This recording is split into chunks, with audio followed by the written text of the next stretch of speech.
Concorde, a aeronave que torna realidade a viagem supersônica. Delgada e graciosa, voando 2 vezes na velocidade do som, um símbolo de prestígio com um recorde perfeito de segurança. Mas 113 pessoas morrerão daqui a 120 segundos. Agora, utilizando a avançada tecnologia computadorizada, revelaremos exatamente o que deu errado. Desastres não acontecem simplesmente. Eles são uma sequência de eventos decisivos. Conheça as determinações fatídicas naqueles segundos finais antes do desastre. Segundos fatais. Concorde. Europa. França. Paris.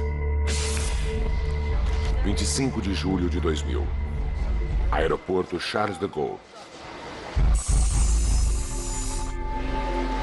12h30 da tarde.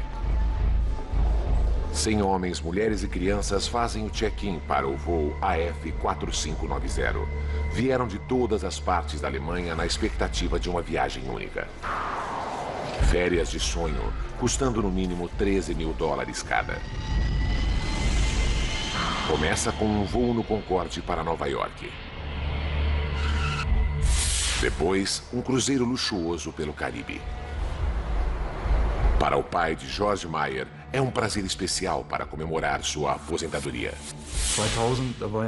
Ele fez 65 anos em 2000 e queria esse prazer para si e sua companheira. Ambos gostavam de viajar e tinha sempre de ser algo especial.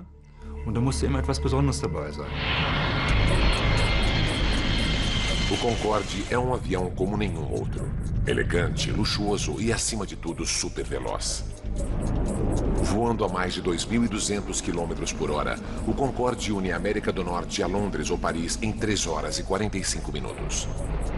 A forma exclusiva do Concorde, com uma cabine compacta e amplas asas deltas, permite que ele risque o céu 3 km a cada 6 segundos. John Hutchinson pilotou o Concorde durante 15 anos. A melhor forma de descrevê-lo é simplesmente dizer que era um puro sangue. Uma estrutura linda que responde bem aos comandos, como um vencedor de um grande prêmio.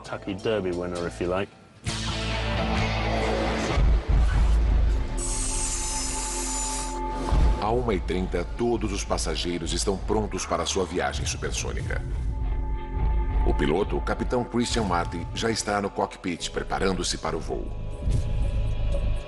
Os passageiros estão em boas mãos. Marty, de 54 anos, é um dos pilotos mais experientes da Air France. Um aventureiro de talentos extraordinários. Em 1982, Christian Marty foi o primeiro francês a cruzar o Atlântico num windsurf. É uma celebridade nacional. A bordo do Concorde, o capitão Marty faz a verificação pré-voo. Seu controlador de tráfego aéreo é o experiente Gilles Logilin, que chega para iniciar seu turno da tarde.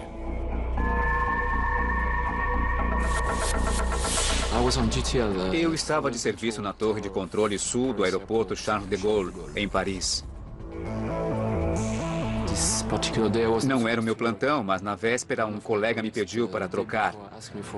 Ele fez o meu horário da manhã e eu fiz o seu turno da tarde. Com a troca de turno, ele ganhou um presente inesperado.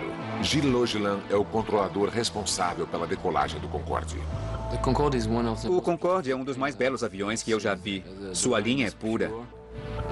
Eu gostava muito de vê-lo aterrissando e decolando. Durante a verificação pré-voo, o capitão Marty vê que o motor número 2 apresenta uma falha técnica. Uma pequena peça precisa ser trocada. Não é nada sério, mas a segurança do Concorde é sempre prioritária. Com 900 mil horas nos 40 mil voos realizados, jamais houve uma fatalidade.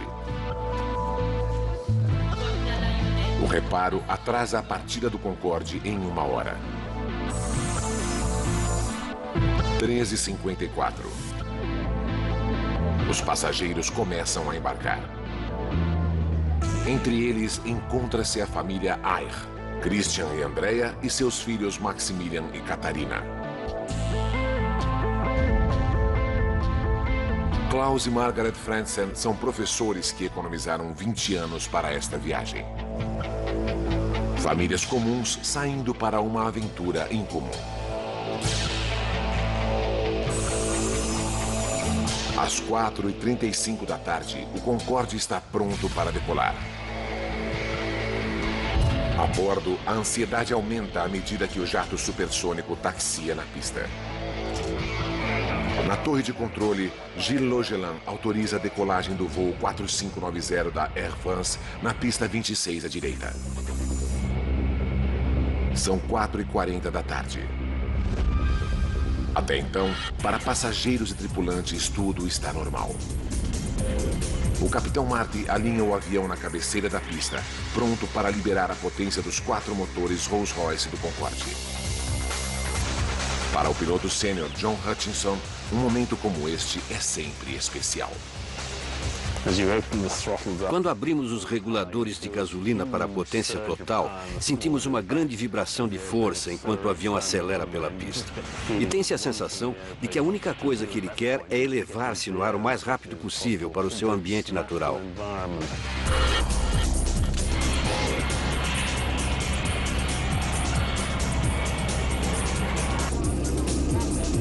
Na torre de controle, Gilles Logeland monitora a decolagem. Eu estava observando o Concorde ganhando força na pista porque é sempre bonito de se ver. É um avião bem pesado e no início é vagaroso, depois ganha velocidade. O Concorde acelera na pista de 4.000 metros. Ele passa a 320 km por hora. Utilizando a computação gráfica, recriamos o que aconteceu a seguir. Para Gilles Logeland, é um momento de puro horror. De repente, vi as chamas no corpo do avião.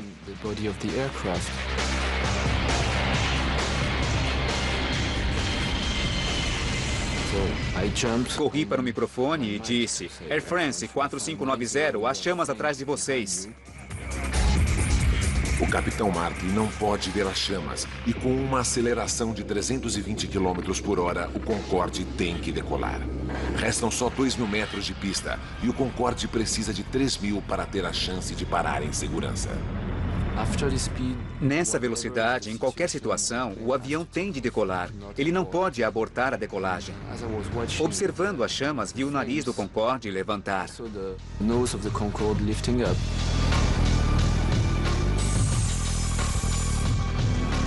Às 4h43 e 15 segundos, o capitão Marty puxa o manche. O Concorde levanta voo. Foi assim que as testemunhas viram o voo AF4590 do Concorde. Martine Bonnet trabalha em um escritório na margem oeste do aeroporto. Às 4h44, ela tem uma visão aterradora. Eu estava olhando pela janela e vi o Concorde decolando lentamente com a parte traseira em chamas. Senti muito medo porque, com tanto fogo, achei que o avião ia explodir bem na minha frente. Peut-être exploser juste là devant nos bureaux. A aeronave danificada prossegue em seu voo.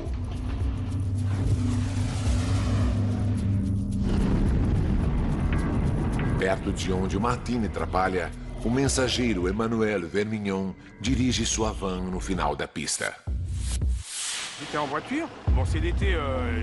Quando o Concorde passou, minha janela estava aberta. Eu usava uma camisa polo e o calor que o avião emanava derreteu partes da minha camisa e me provocou pequenas bolhas. Eu podia sentir a quentura no chão.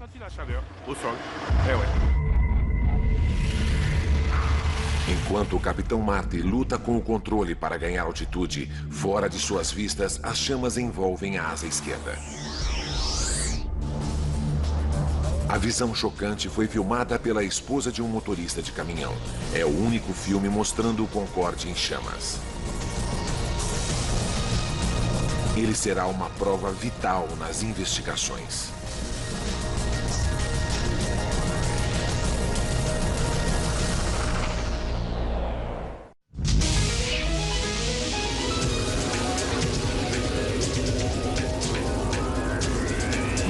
aeroporto de Paris, um Concorde supersônico acabou de decolar.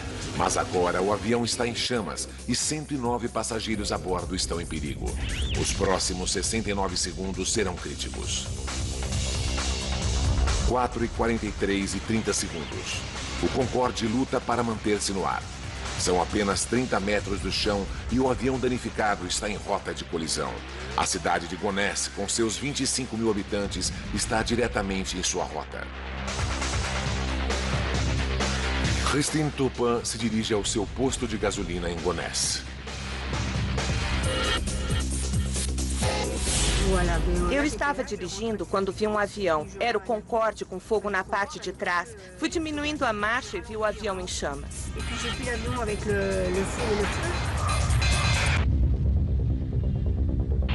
O capitão Marty está ficando sem opções. A asa esquerda do Concorde está se desintegrando. O empresário Patrick Tess está diretamente na rota do avião. Eu estava no escritório falando com uma cliente. A janela dá para a pista. Fui interrompido por um barulho tremendo. Era o Concorde em chamas, inclinando-se violentamente.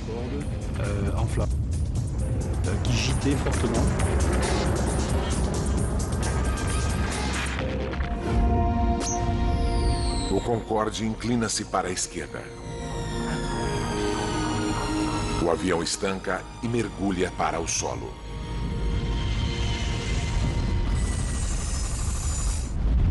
São 4h45. Este é o momento que todo controlador de voo teme. Gilles Logelin pega o microfone. Eu chamei o avião dizendo: Air France 4590 está ouvindo. Air France 4590 está ouvindo. Disse isso 2 vezes. Air France 4590 está ouvindo. Não houve resposta.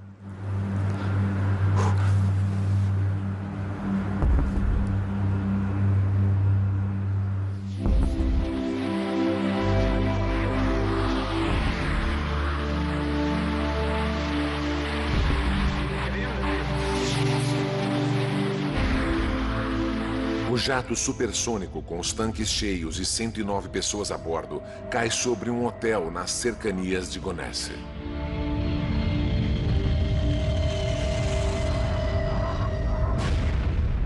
Uma apavorante bola de fogo cai sobre o prédio. A professora inglesa Alice Brooking acabara de ocupar um quarto no primeiro andar. Fui direto para a porta do quarto e vi as chamas. Não havia como descer as escadas.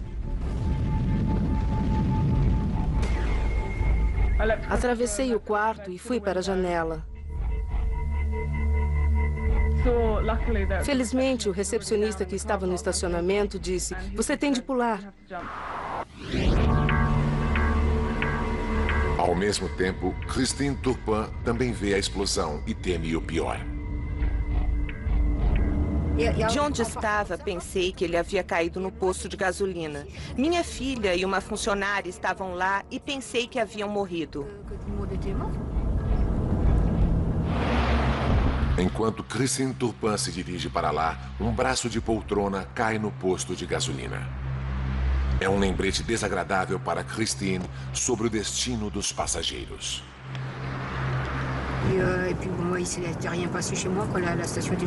Ao se ver um braço de poltrona, não se pode deixar de imaginar que deve ter sido dos passageiros a bordo do avião. 8 minutos depois da queda, dezenas de carros de bombeiros e ambulâncias correm para o local. Uma tragédia estarrecedora, não só para os passageiros do Concorde, como para os que estão no hotel. O chefe regional dos bombeiros, Coronel Fabrice Chauvin, lidera o salvamento. J'ai plusieurs choses qui me passent par la tête. Enquanto dirigia, muitas coisas passaram pela minha cabeça. O mais importante para mim era dividir a operação em duas partes separadamente. Uma, a queda do avião, apagar o fogo e salvar os sobreviventes. E dois, organizar socorro para os feridos antes de serem levados para o hospital. A intensidade do fogo é tão grande que levarão 3 horas para controlá-lo. Como mostram as cenas deste noticiário, os restos queimados do avião e do hotel estão irreconhecíveis. As tentativas de resgate são inúteis.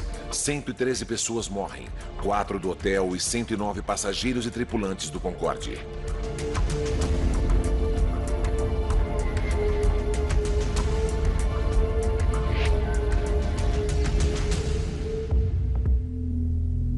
Três gerações da família Ayer morreram. Os avós das crianças quiseram oferecer à família férias inesquecíveis e reservaram o voo no Concorde.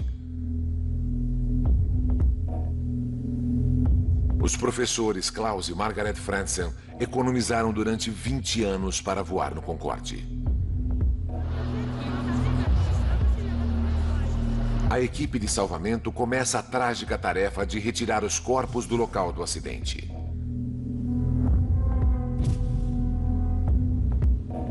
Uma das funcionárias do hotel que morreu era a estudante Kenza Rashid, de 19 anos. Ela começara a trabalhar um dia antes do acidente para ganhar algum dinheiro nas férias. Outra vítima é a arrumadeira Devraneh Chandan Singh. Ela deixou 2 filhos.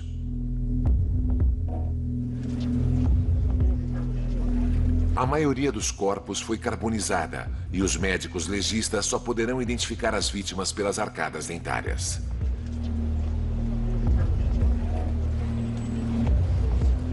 É um momento doloroso para os parentes das vítimas, como George Meyer. Uma das coisas mais difíceis foi a identificação do meu pai e seu sócio. Não sobra muito dos passageiros depois de um acidente. Foi difícil.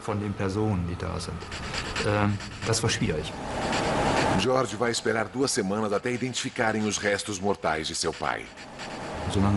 Tivemos de esperar um longo tempo. Não foi nada fácil, dia após dia.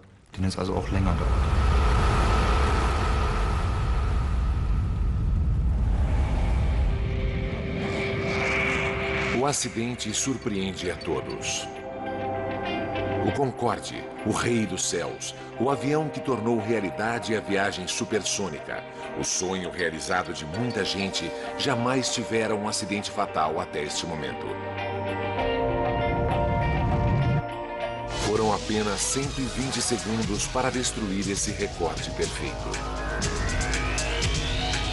Agora, revendo os eventos daquele dia fatídico e nos aprofundando nas investigações, poderemos revelar o que realmente aconteceu.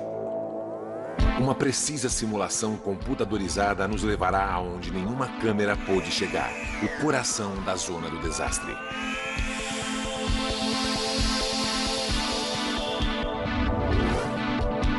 O Bureau Francês de Acidentes Aéreos enviou seus melhores investigadores. Utilizando seus dados, podemos agora juntar a sequência mortal de eventos para descobrir o que realmente causou essa tragédia terrível. Quando as investigações começam, nada é deixado de lado. Teria o Capitão Marty cometido um erro fatal? Ou haveria uma falha oculta no avião? Investigadores fazem verificações de rotina na lista dos passageiros e nas bagagens. Imediatamente encontram uma coisa suspeita: 19 malas que, de acordo com o relatório de carga, não deveriam estar no avião. Não pertenciam aos passageiros do voo AF4590. Poderia um terrorista ter colocado uma bomba no avião? Não teria sido a primeira vez. 270 pessoas morreram em 1988, quando terroristas plantaram uma bomba em uma mala que destruiu um 747 da Pan Am no abominável acidente em Lockerbie. Em Gonesse, os investigadores dividem o local da queda do Concorde para uma busca meticulosa. Eles fotografam e rotulam tudo o que é encontrado em cada seção.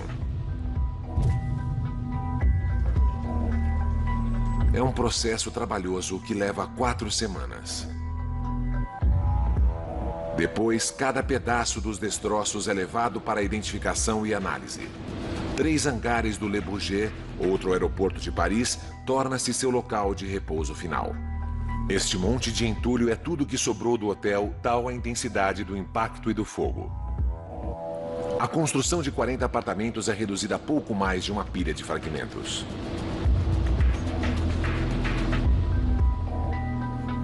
E isto foi o que sobrou do Concorde. Um dos mais belos exemplos da engenharia moderna agora é apenas um emaranhado de borracha queimada, alumínio, plástico derretido e canos partidos.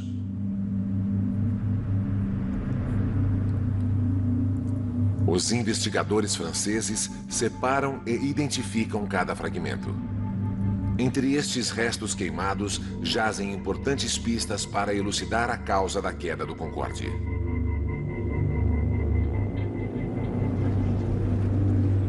Em questão de horas, a equipe do Bureau Francês de Acidentes Aéreos recupera as caixas pretas. Essas peças são carregadas em todos os aviões para gravar dados técnicos importantes e principalmente a conversa dos pilotos no cockpit. Eles analisam as caixas pretas. Não há som de explosões e fica claro que não se pode culpar o terrorismo. Os investigadores são forçados a buscar uma nova pista. Eles se concentram no reparo do motor ordenado pelo capitão Marty pouco antes da decolagem. Eles sabem que o Concorde havia voltado de Nova York no dia anterior, com um inversor de empuxo defeituoso no motor número 2. O inversor de empuxo ajuda a frear o avião depois da aterrissagem. Os investigadores analisam a gravação dos dados do voo, mas não encontram provas de que um inversor de empuxo defeituoso possa ter causado o acidente. Aumenta a pressão para se encontrar uma resposta. Até lá, as autoridades francesas proíbem todos os voos no Concorde da Air France. As atenções agora se voltam para os 120 segundos do início da última decolagem da aeronave. O capitão John Hutchinson pilotou centenas de decolagens dela. Depois de alinhado na pista, o capitão aperta o cronômetro e abre totalmente os reguladores. A tarefa do capitão é manter-se em linha reta na pista. A tarefa do copiloto é fazer o que a velocidade pede. O engenheiro de voo está ali presente, monitorando todos os instrumentos, principalmente este grupo, que são dos motores.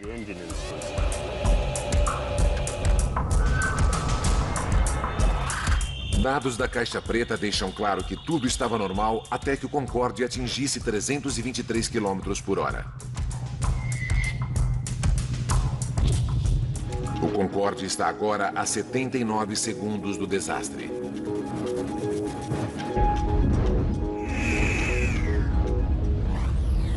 Registros de dados revelam uma súbita perda de potência em ambos os motores sob a asa esquerda. Imediatamente, a caixa preta grava o aviso dramático da torre de controle. Air France 4590, vocês estão com a traseira em chamas.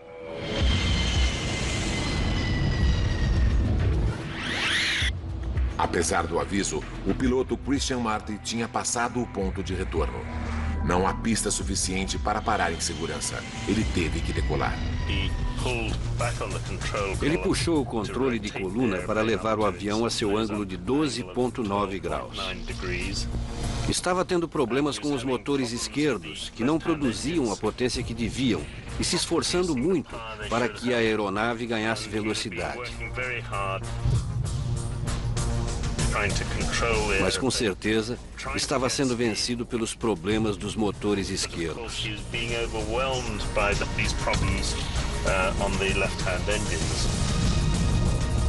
Os motores tornaram-se o novo foco das investigações.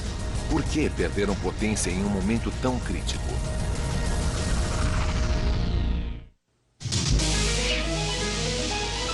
Com apenas 2 minutos de jornada, o voo 4590 do Concorde da Air France cai matando 113 pessoas. Um golpe devastador na primeira aeronave supersônica do mundo. Utilizando computação gráfica avançada com base no relatório oficial, nos aprofundamos na investigação para revelar a sequência mortal de eventos. Os investigadores sabem que os dois motores esquerdos perderam potência quando o Concorde ultrapassou os 323 km por hora na pista. Mas por quê? Então, houve um novo e importante dado. Os investigadores franceses encontraram vários fragmentos de pneus na pista, um deles pesando 4,5 kg. Testes confirmam rapidamente que pertencem ao Concorde. É uma pista significante. Por quê? Porque os pneus do Concorde se dilatam em pressão extremamente alta, o que os torna mais propensos a estourar que os de outras aeronaves, principalmente durante pousos e decolagens. O piloto John Hutchinson explica. Quando o capitão levanta o avião, ele está comprimindo o trem de pouso na pista. E a pressão se torna maior nos pneus e nas rodas naquele ponto em especial.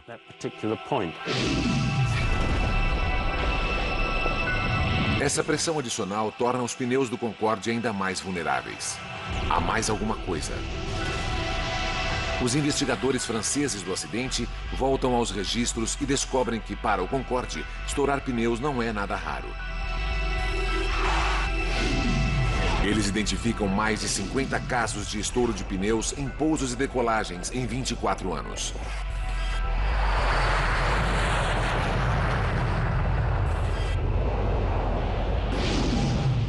Um dos piores incidentes envolveu outro Concorde da Air France, dessa vez no aeroporto Dulles, de Washington, em 1979. Bill Lightfoot era um dos passageiros naquele dia. Eu podia ver um grande buraco aberto na asa, com pedaços de alumínio ou liga metálica, e muito líquido jorrando do buraco aberto nela. O relatório oficial desse acidente afirma que o pneu estourou enquanto taxiava. Depois, o metal exposto esquentou demais e explodiu, pouco antes da decolagem.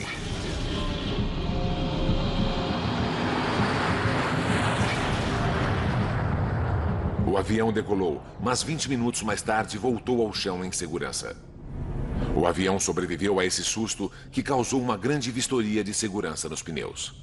Os engenheiros do Concorde instalaram sensores para detectar pneus subinflados, modificaram procedimentos de inspeção de rodas antes de cada voo e, o mais importante, como explica o especialista em aviação David Learmonth, desenvolveram pneus mais fortes que podem suportar 2 vezes o peso de sua carga normal. O requisito em voos de teste era podermos ter um pneu estourado na decolagem e podermos completá-la sem pneu algum.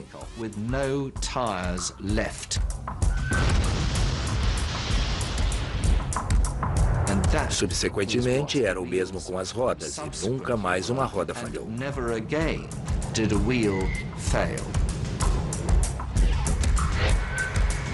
Isso até 18 anos mais tarde, quando alguma coisa errada acontece.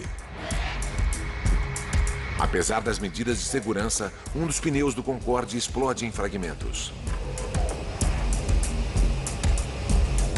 Os investigadores vão mais fundo. Eles reexaminam os escombros encontrados na pista e fazem a mais importante descoberta da investigação.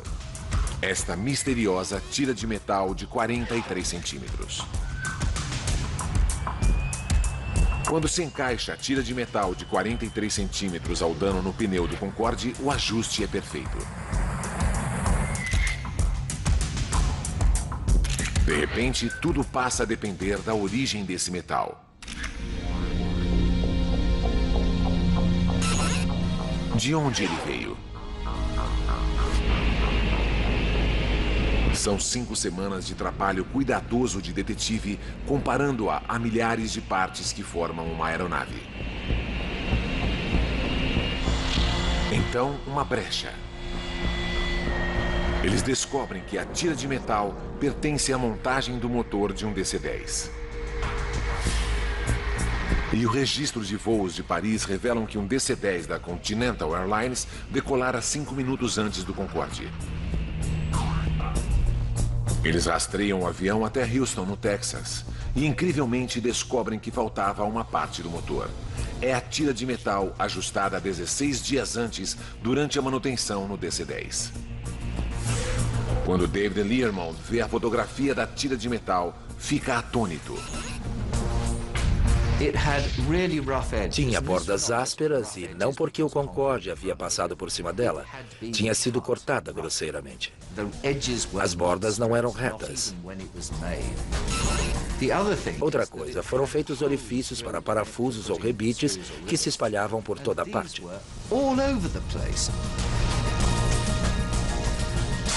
Os investigadores agora têm uma teoria sólida sobre a contribuição da tira de metal no acidente. 81 segundos antes do acidente, o Concorde AF4590 segue a 323 km por hora na pista. O pneu bate na tira de metal, explode e um pedaço de borracha de 4,5 kg sai voando e atinge a asa. Os tanques de combustível do Concorde localizam-se nas asas e, em seu formato em delta, elas não são projetadas para suportar tamanho impacto. Esse tipo de eventualidade jamais fora previsto em testes. Estimava-se, em cada teste para provar uma aeronave, que se um pneu explodisse, seus pedaços pesariam cerca de 1 quilo.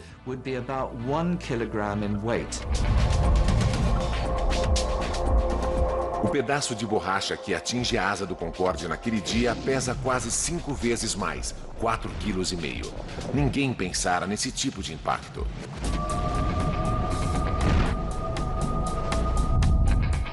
E mais, pode-se encaixar um fragmento grande do pneu em uma cavidade na asa, mas, surpreendentemente, a asa não foi perfurada naquele ponto. E se o pesado pedaço de borracha não perfurou a asa, o que fez o combustível vazar?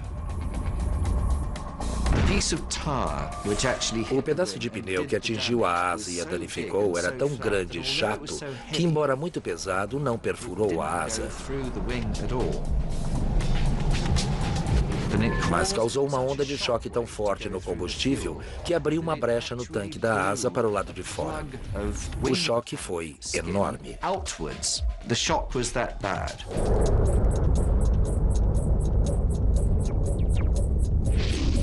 Quando o pedaço de borracha bateu na asa, provocou uma onda de pressão que encontrou a junção mais fraca no tanque de combustível. O combustível esguicha do tanque. 75 litros de combustível jorram sobre o motor a cada segundo. Mas mesmo derramado sobre o motor, precisa de uma fagulha que cause a ignição. De onde veio essa fagulha?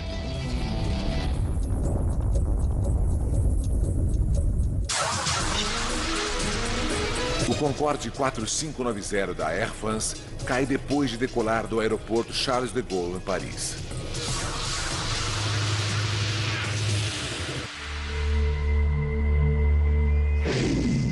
Nossos gráficos podem simular uma câmera virtual na pista para revelar a causa do acidente. Quando o avião desliza pela pista, uma grosseira tira de metal fura um pneu. 81 segundos antes do acidente, um pedaço de borracha atinge os tanques de combustível. O combustível jorra sobre os motores. Não basta isso para causar uma catástrofe. É preciso uma fagulha.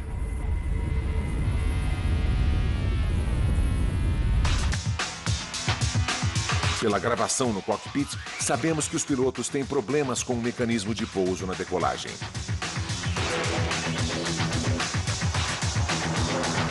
Enquanto o Concorde luta para ficar no ar, o piloto Christian Marty busca levantar o trem de pouso. Mas ele se emperra aberto.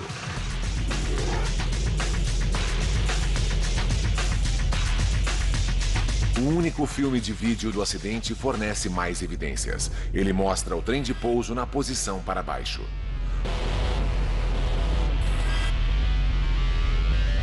O que impediu que as rodas se retraíssem? A explicação mais plausível pode ser vista nesta simulação do computador.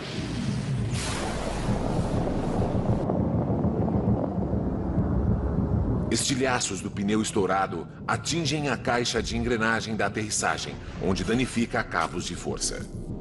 O trem de pouso fica preso na posição para baixo. Pior ainda, cabos expostos serpenteiam com forte fluxo de ar. Se os cabos expostos se tocarem, soltarão fagulhas. Por fatalidade, eles se tocam. Esse contato inflama o combustível que vaza. Naquele momento, o Concorde se torna uma bomba voadora.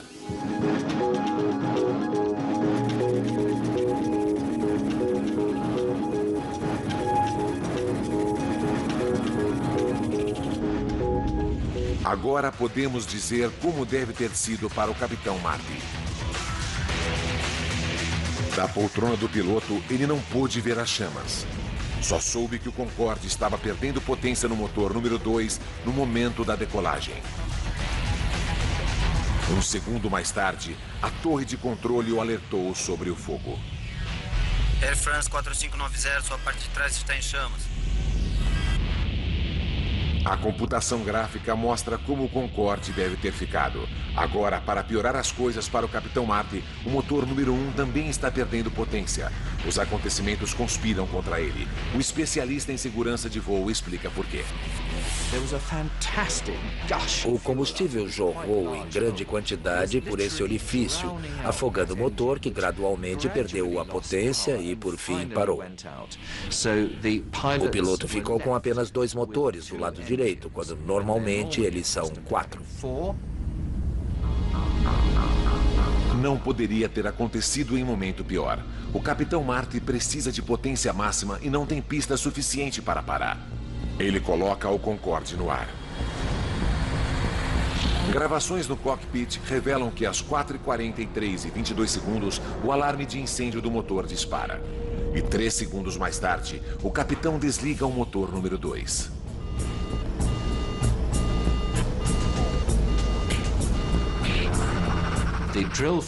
O procedimento para incêndio é desligar o motor, cortar o suprimento de combustível e tentar o extintor de incêndio para apagar o fogo.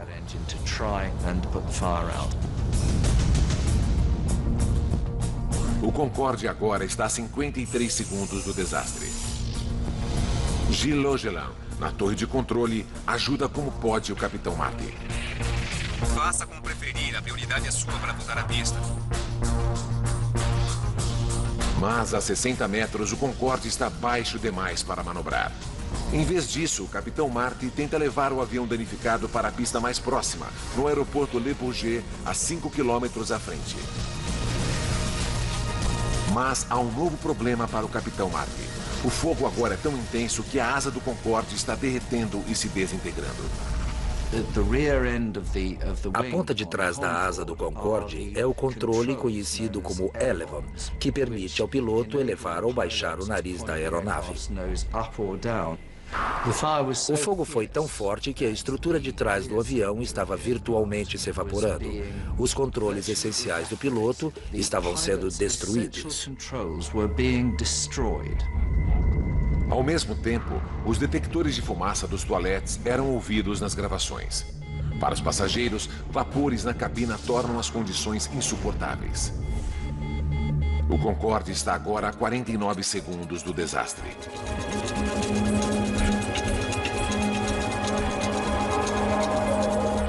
No cockpit, Christian Marty luta com os controles, tentando ganhar velocidade e altura. Mas está sendo vencido pelo fato de que a asa e seus controles estão se desintegrando.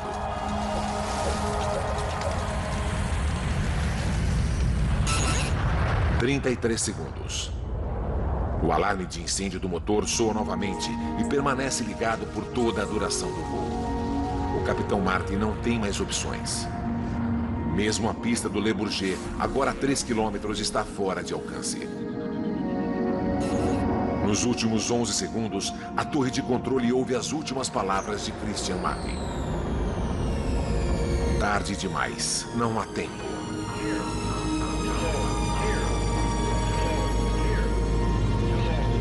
Faltando 4 segundos, o avião mergulha 15 metros. O ato final foi o avião erguer-se e atingir cerca de 110 graus de inclinação lateral. Naquele momento, o avião tornou-se completamente incontrolável. 3 segundos. O Concorde não se mantém mais no ar. Ele para e começa a tombar para a esquerda.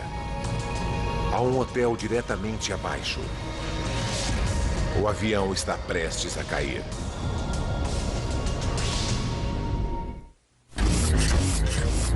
"118 segundos depois que o Concorde começa a acelerar na pista, 109 pessoas veem a face da morte.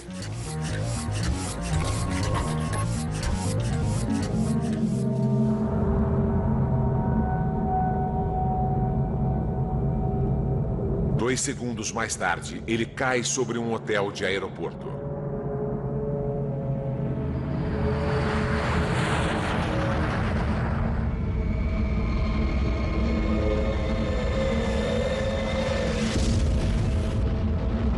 Os 100 passageiros e 9 tripulantes a bordo morrem, bem como 4 pessoas no hotel.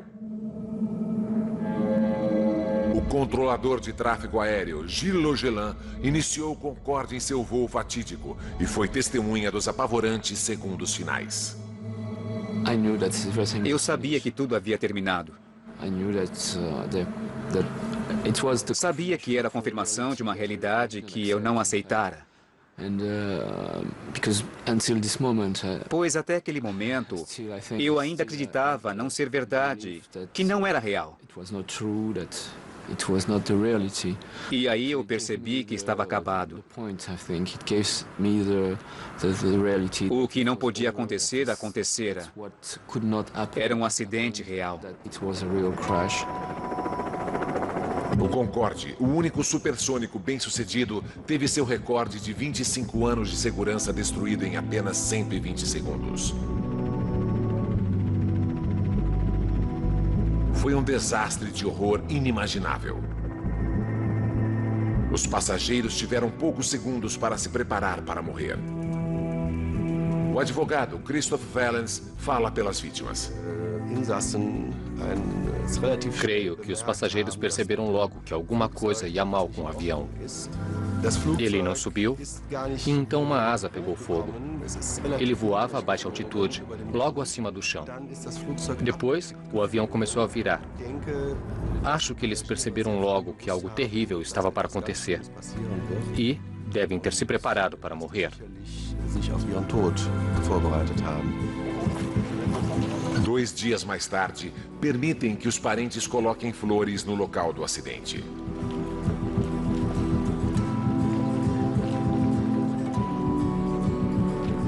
Ainda hoje, eles sentem uma profunda sensação de perda. O pai de George Meyer morreu no acidente. Eu sinto saudade dele. Ele deixou um vazio que não será preenchido. O mais terrível é que ele não morreu de causas naturais, mas em um acidente horrível. Ele perdeu a vida estando no auge.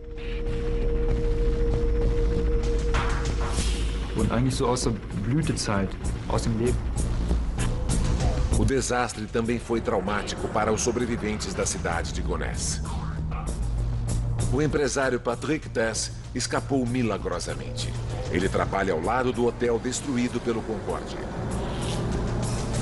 Até hoje, ele relembra fatos.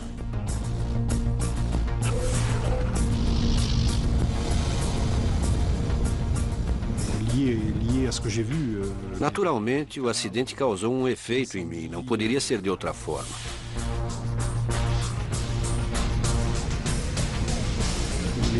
Ver o que eu vi, os corpos, o fogo, os ferimentos, foi horrível. O odor de carne queimada é terrível. C'est terrible, le kérosène, les odeurs de chair grillée, c'est terrible.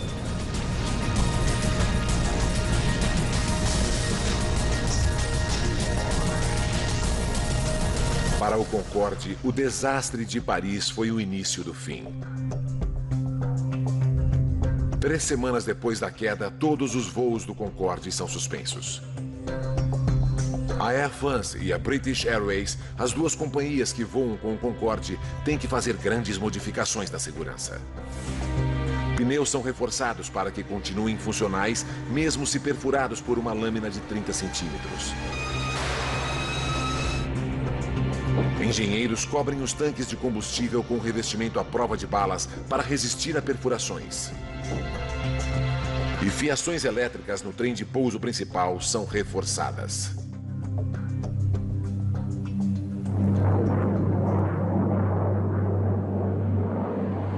Mas o Concorde nunca mais recuperaria sua antiga glória. 14 meses depois da queda, ele voltou a voar. Mas o custo para manter e melhorar a frota envelhecida é alto demais. O número de passageiros cai vertiginosamente. Em 24 de outubro de 2003, o Concorde leva passageiros pela última vez. A primeira era de passageiros supersônicos chega ao fim. O Concorde agora é apenas uma relíquia de museu. Aquela fatídica tarde de julho em Paris deveu-se a uma crítica sequência de eventos. Uma simples tira de metal na pista perfura um pneu, lançando pedaços do pneu contra a asa. Uma onda de pressão causa a erupção do combustível do tanque e os fragmentos voam para debaixo do trem de pouso, onde atinge um cabo elétrico. Uma fagulha se inflama, causando um inferno no momento crucial da decolagem.